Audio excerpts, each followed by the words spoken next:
Nice to meet you. I'm Lani. Can you introduce yourself?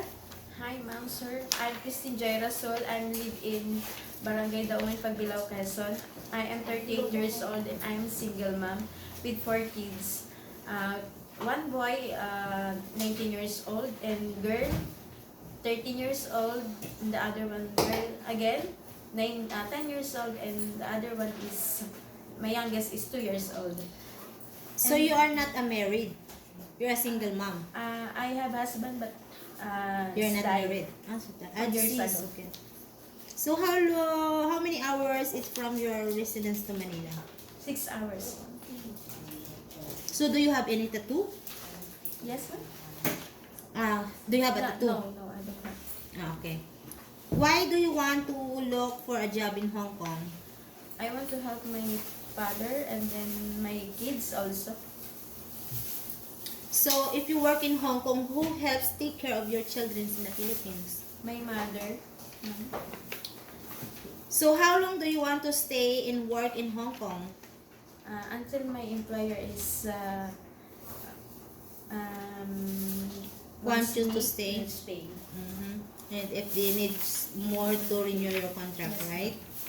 So if you are homesick, how do you manage your feelings and emotions?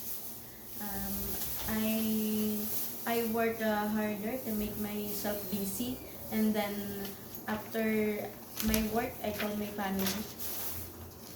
Okay. Do you have friends or relatives working in Hong Kong? I don't have none. So may I introduce me if what is your educational background? I'm high school graduate, and I learn as a caregiver, and 2 years, 6 months. No. How long have you been working in Dubai? Because I saw your application here, you work in Dubai before, right? 2 years, ma'am. 2 years. Did you finish contract there? Yes, ma'am. Do you reside in a live-in household house or a live-out? Live in, ma'am.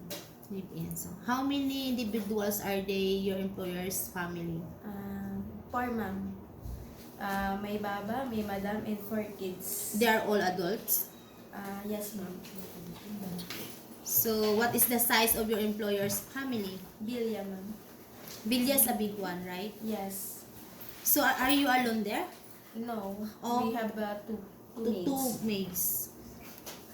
So, what time do you wake up to start your job duties in your employer's family? I start wake up at 4 a.m. at the Dubai. Then I clean the car for the school bus, for the school of my kids. And then I go upstairs again. And then I wake up my kids.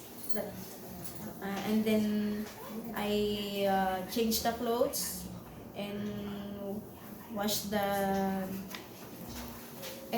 her lunch bag, and then we'll bring to the school. So, what time do you finish at working? I'm finished 11, ma'am.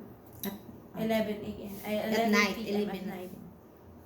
So, I would like to ask you some questions about common sense, like, if a baby or a child starts crying suddenly and you are currently cooking in the kitchen, what would your reaction be at that moment?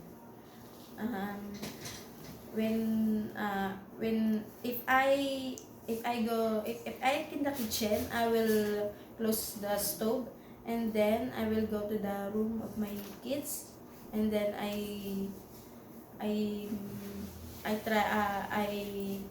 get the baby while she's crying, and then after I feed the baby, I'll go back to the kitchen. Okay, that's good. If you discover a baby or a child has a fever and you try to call your employer, but they did not answer, what is the next step you should take to manage the situation? I bring to the clinic, ma'am, and then I try to call again my employer to get to say that the baby is in the clinic is it a paper, ma'am? So please, can you share how to teach hygiene with the baby? Uh, I teach the hand soap by singing happy birthday that will always use. So if the messy accidents occurs and baby is poo-pooing, gets on clothes, how you should handle this situation? I bring in the toilet, ma'am, and then I wipes the poo, and then I will bring in again in my madam. Would you take a baby or a child to outdoor activities? What things you should prepare? I bring umbrella, wet wipes, tissue, and then food and milk for my baby. Okay, that's great. That's good. Could you learn Cantonese by yourself or a website in the future? Yes, ma'am. By using YouTube. So do you love cooking? Yes, ma'am. Do you cook Chinese food? No, ma'am, but I'm willing to learn. Mm-hmm. So what types of food can you cook for the toddlers?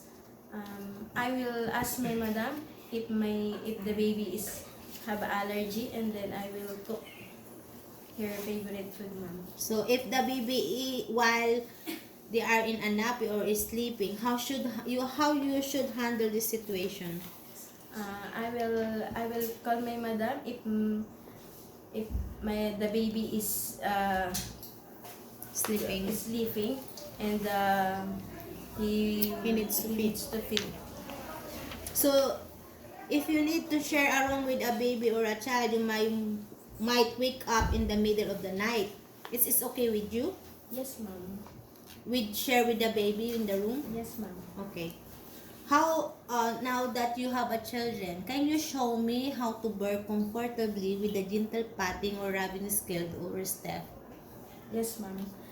First, I will tie my hair, and then I will wash my hand, and then I will put in the towel on my shoulder, and then I will carry the baby slowly, and then I will put the baby in my shoulder slowly, and then I will rub gentle and soft until 10 to 15 minutes. If the baby is burping, I will put down in the baby in the crib by Okay. slowly.